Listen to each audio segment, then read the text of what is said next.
What's going on? It's Justeeni here, and today I've got a water world tier list because apparently nobody's done this before. I'm not surprised. This seems like a boring concept, but this has taken quite a while to figure out. I've done a lot of games, a lot of pass and play as well to really, because I want this to be as accurate as possible, for the viewers. But we're going to look at a few factors to determine how strong these tribes are. First off, like how they do with water, how fast they get on the water. That's probably the most important factor. But then a few other factors. This is going to be on normal water world, by the way. So some other factors are landlocked spawns and spawning with multiple cities, which those ones are less important. Those aren't going to be as much of deal breakers, but they are relevant in some cases. But let's start with the worst water world tribe in the game. And this one might surprise you all. It surprised me as well. But it's Illyrian. And the reason why is because they actually have the slowest and weakest economy in the game. Again, sounds very surprising, but when you think about it, they have 2 guaranteed animals, which means they can place a sanctuary, which they cannot do until turn 3. And that's awful. If you don't get 2 fish, you are in a horrible spot. You're not getting on the water till, I think, turn 6, and then you're not getting sailing until about turn 8. So you are extremely slow.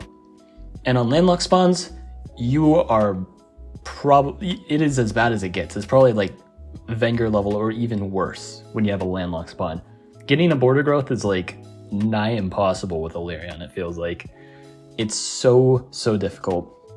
There are only really 2 merits with Illyrian, and both of them are very minuscule. The first merit is that they can sometimes work really well when you get multiple cities, because you occasionally get a good sanctuary spot and you can actually do some stuff from there.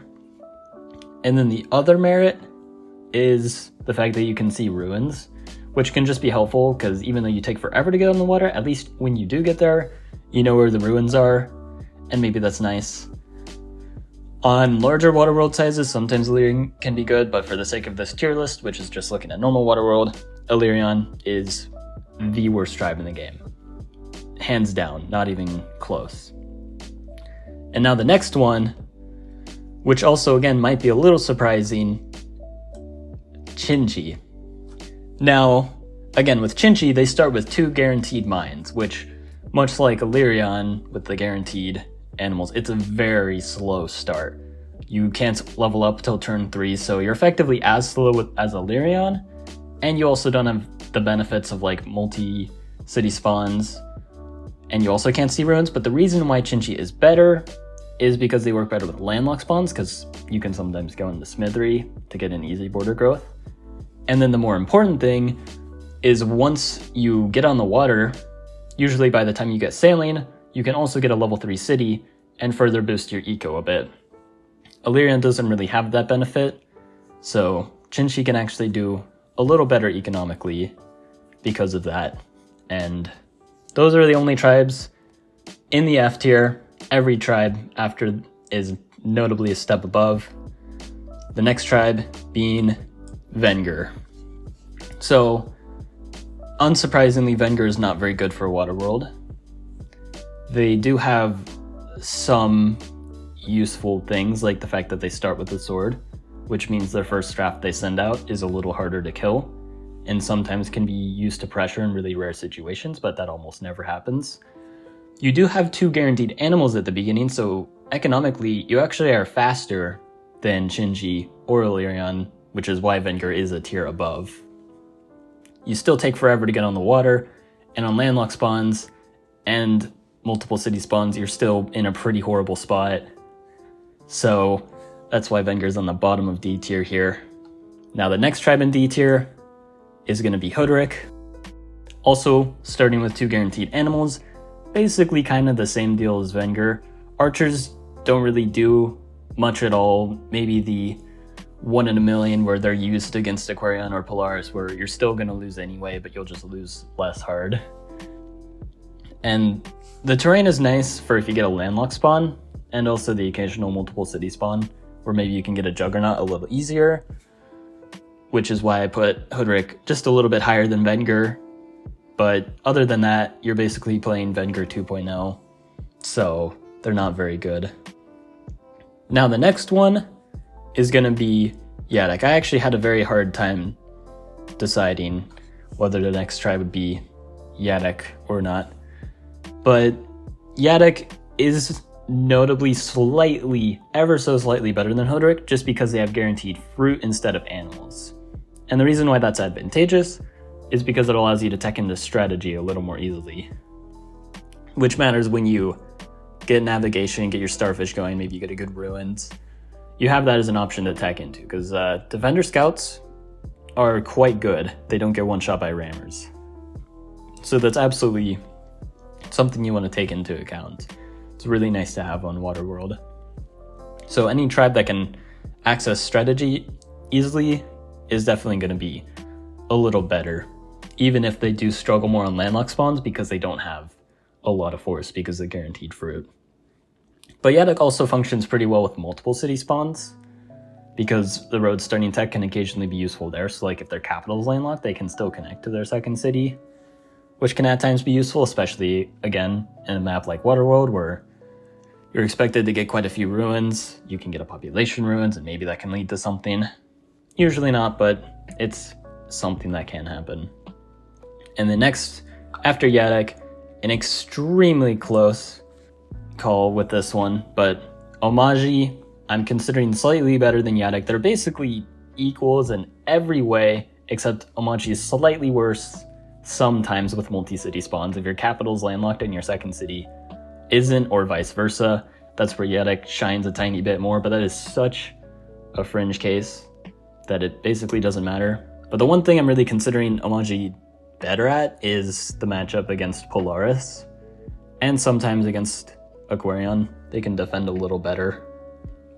It rarely matters, but I think it comes into play a little more than those really edge case scenarios that you'll sometimes see Yadok perform better in. So just because of that, Polaris is a very relevant tribe, so doing a little better into Polaris definitely does matter a bit, in my opinion. So now, into C tier, we're going to see Quetzali. No surprise that they're better than all the tribes in D tier. Starting with strategy is a pretty big help, kind of like Wenger. You start with the defender, 15 HP. It's going to be a more resilient raft when you send it out. But not only that, once you get sailing going and make scouts, they're already defender scouts. You don't even need to buy the tech. And much like Omaji and Yadok, you get guaranteed fruit, though with Yadok it's not actually a benefit because you already have strategy.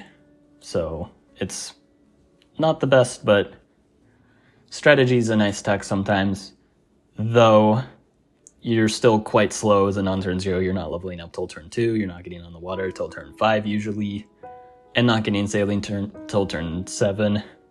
So you're still quite slow, notably worse than everything above, which this next one might surprise you a lot, Luxador. Now, for a while I was wondering if Luxador really was the same tier as Quetzali or a tier above, and ultimately I have decided they are a tier above, which when I originally made this tier list, I actually put them in F tier because I thought, well, they have 3-star per turn and it's really hard to work with that, except they actually can work with it extremely well. Here's why. They're very, very consistently fast because you don't need to level up your capital. That means you get your first port down on turn 3 because you don't have to buy any tech to level up your capital. And then on turn 5, you can get sailing and already have 2 rafts in deep water by that point, which is a huge, huge advantage compared to all the other tribes below, which are just never ever able to be that fast. So despite that 1-star per turn disadvantage, Luxador easily makes up for it by being several turns faster to get exploring, find some starfish to get their stars up, and then they can just level up their capital with a port plus their 2 guaranteed animals, and then basically be equal in economy at that point, but they've hit the water sooner, they're getting ruins, they're getting starfish. Like, so what if you spent the first, 7 turns, or I guess not even, because you start at 3-star per turn too. So maybe you lose like 2 or 3 stars overall, but then you just gain a ton right back from that tempo advantage. So Luxador is very much better than like Omaji Yadek, and even significantly better than Quetzali, I've found. Definitely one of the most underrated tribes for Waterworld. And then now, another underrated tribe for Waterworld, which I'm sure you guys are probably very surprised to see this high, is Imo. So easily the best non-turn 0 for Waterworld, and I think it's pretty self-explanatory with how long it takes for most tribes to get in the water. Getting Altar of Peace on turn 5, a full monument, is really good, because then it means you can get sailing by turn 6. Now, you still are slow to get on the water, but you make up for that by having 5-star per turn and just, getting free economy, basically. You start with guaranteed animals, which is not the most ideal, though Imo does have some other advantages as well, like being really good with landlocked spawns because of that Altar of Peace. And with multi-city spawns, they can also function pretty well, sometimes being able to make use of Philosophy to then get some really cheap upgrades. Maybe get some really surprise, like, early Juggernauts. Like, you can actually do quite a bit with Omaji, again. There's a reason why they're a tier above even Luxador, who is a tier above Quetzali, who is a tier above all the other turn 0s. Like, Imo's really just that much better. And now, in the same tier as Imo, and only a little bit better, Barter. This is the first turn 0 of the list, the worst turn 0 as well, but they are a turn 0 tribe, which means they're leveling up fast, getting up their first port by turn 3, and getting sailing by turn 5. They're going to be very quick to the water. Basically, think of most of the turn 0s as just a better Luxador, because you get on the water at around the same time, just you have a better economy to kind of back it up. Now, again, Barter is the worst of the turn 0s because they start with guaranteed animals and hunting, rather than the other tribes, which has the more beneficial starting resources and or techs. But again, being a turn 0 automatically makes you really good in Waterworld. So that's where Barter is. Now the next one might surprise you guys a little bit. It's not Zabasi. It's going to be Empress next. Once again, only a little bit better than Barter. Starting with fruit instead of animals definitely is an advantage because you can get strategy more easily, as mentioned before when comparing Hodrick to Yadek and Omaji. It is a helpful difference, but not decisive enough to put Empress in like A tier or anything, because other than being able to get strategy more easily, Barter and Empress are basically identical. So there's really not much to say here. Just Empress is slightly better than Barter, and that's really all there is to it. Now, above Empress, also in the same tier, is going to be Zabasi. So now, Zabasi is a pretty interesting tribe, because you'd think they'd be worse than Empress and maybe even worse than Barter, but it's really not the case. And the reason why is because they start with 2 farms. Sure, it's 1 star more expensive, but if you do the math, that extra star actually doesn't matter at all. Like, it does not mean anything. You still get sailing at the same time. You just get on the water 1 turn, or you just get on the water 1 turn later, which ultimately doesn't matter because you're getting sailing at the same time anyway. But the big thing that actually makes Zabasi better is you are guaranteed to get a level 3 city when you get sailing, assuming you're not landlocked. Because you farm to level up, use your first farm, then you place a port, get 1 population, then when you get sailing, you get your 2nd and 3rd population. It's kind of like a pseudo IMO, if you want to think about it that way, just a little bit faster. And also, much like IMO, Zabasi also works better than Empress and Barter in landlocked situations, and also in multi-city situations, because Zabasi can more easily get a giant, again thanks to those starting resources. So while that doesn't put Zabasi quite in A tier, it definitely does make them slightly stronger than Empress and Barter, putting them at the top of B tier. Now, starting in A tier is going to be Saimanti.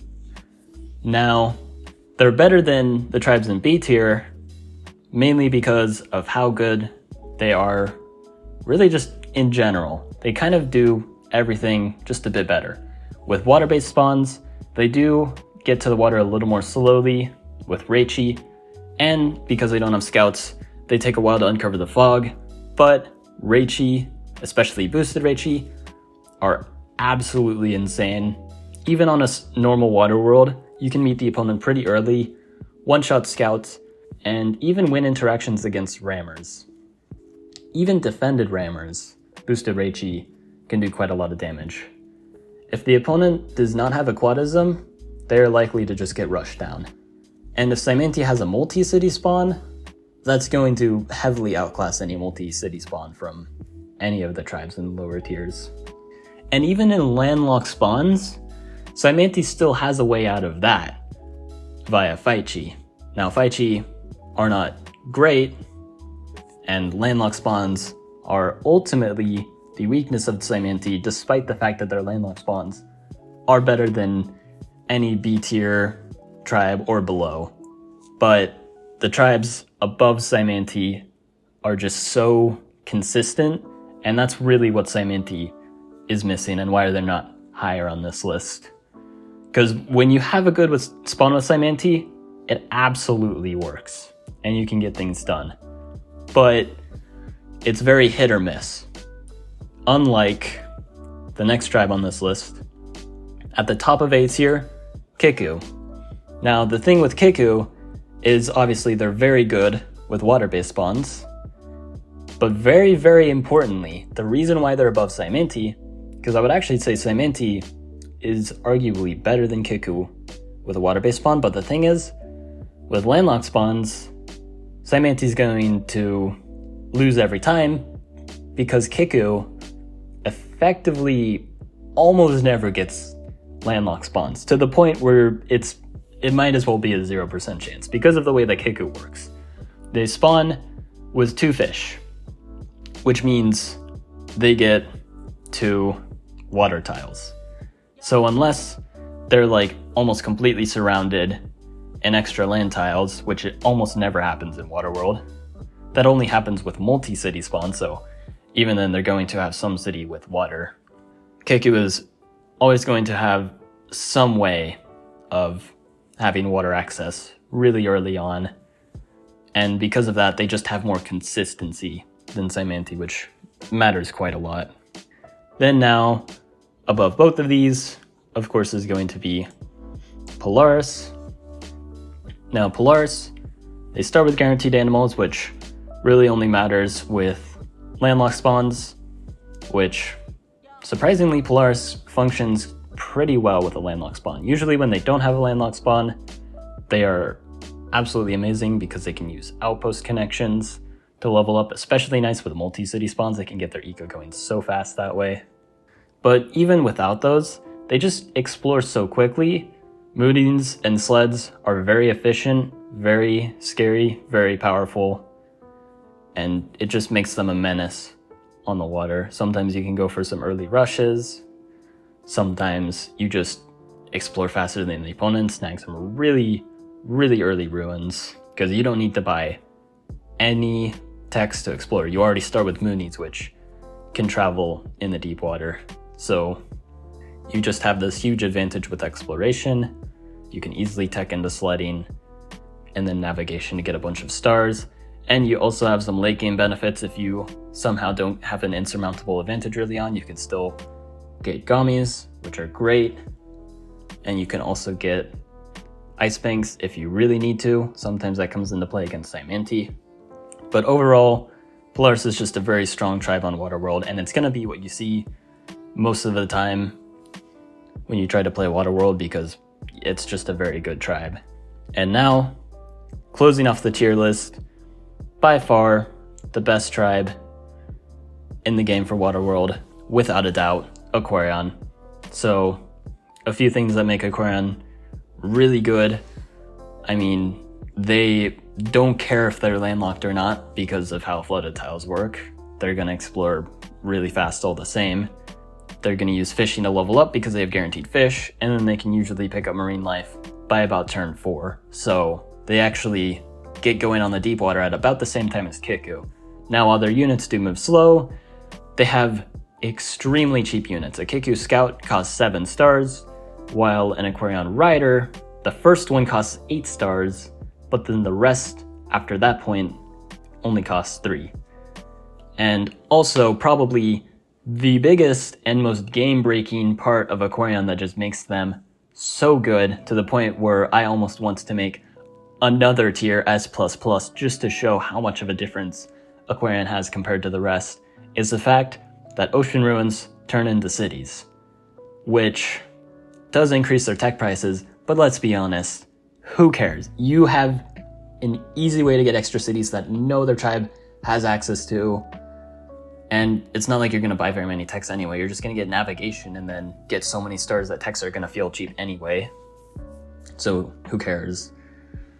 Then you just win with crabs as well. You have the best super unit for naval combat by a long shot. And amphibian spam is just broken. 3 stars a piece, and you can spam them in so many cities. And even if you somehow don't get your hands on a ton of cities and have a massive city advantage, which is honestly a skill issue, it is really hard to screw up Aquarion. Like, just get Marine Life on turn 4, spam some units, and you should be good to go. But even if you aren't, you still have a backup plan. Sharks are very good.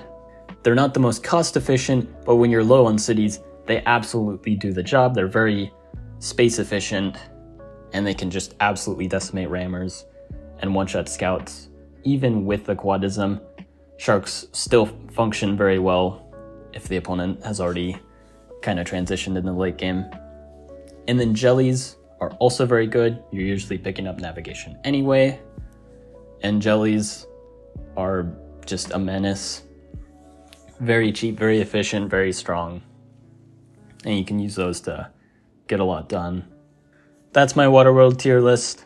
Let me know how much you guys disagree with it in the comments.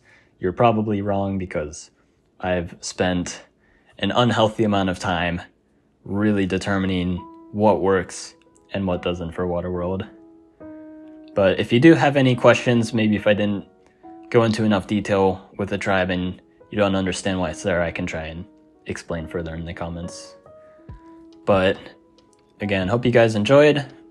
Like and sub, and have a good one.